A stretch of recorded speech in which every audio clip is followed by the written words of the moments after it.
Cher Richard Attias, d'abord merci pour votre introduction, pour vos questions.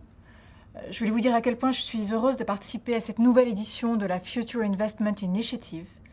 And I would like to thank very much the Kingdom of Saudi Arabia for organizing it, despite those very complex and uncertain situations. But I think we need this kind of global conversation more than ever.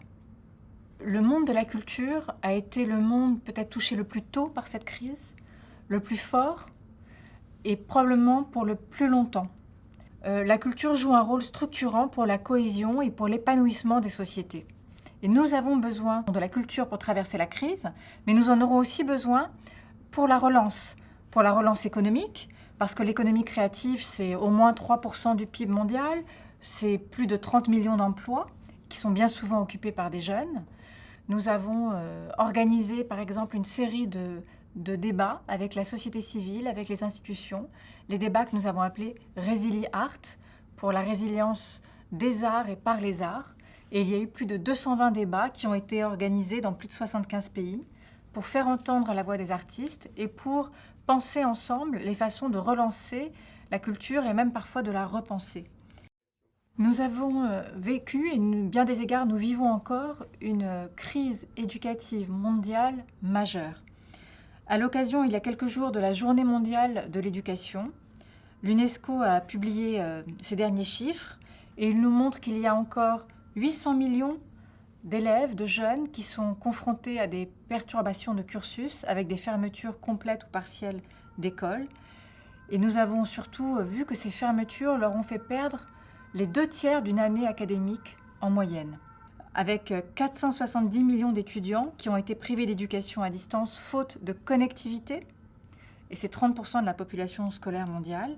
Et la crise a montré aussi que l'enseignement à distance, lorsqu'il était mis en place pour compenser et maintenir ce lien d'apprentissage, n'arrivait simplement pas à remplacer l'école, parce que ce qui est en jeu, ce sont les apprentissages, mais c'est aussi l'accès, parfois le seul accès à un repas équilibré, abordable.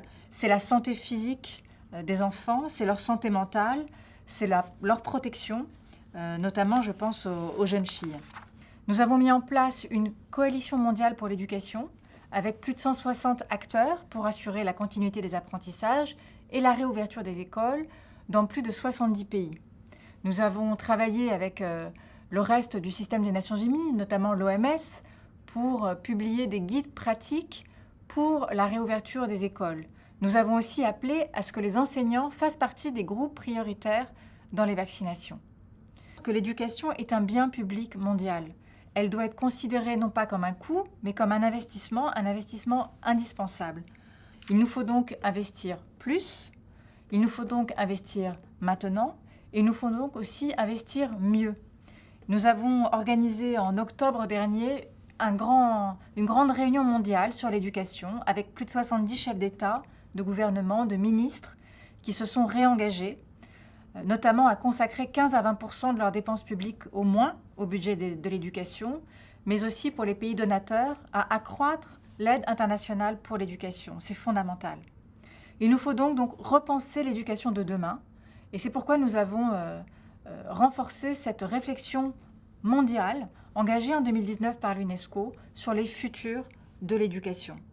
Donc voilà, cher Richard, pour résumer, dans cette période d'anxiété, d'incertitude, soit nous prenons le chemin de la régression, soit nous travaillons ensemble de façon coordonnée, internationale, pour une relance qui soit scientifique, qui soit éducative et qui soit culturelle.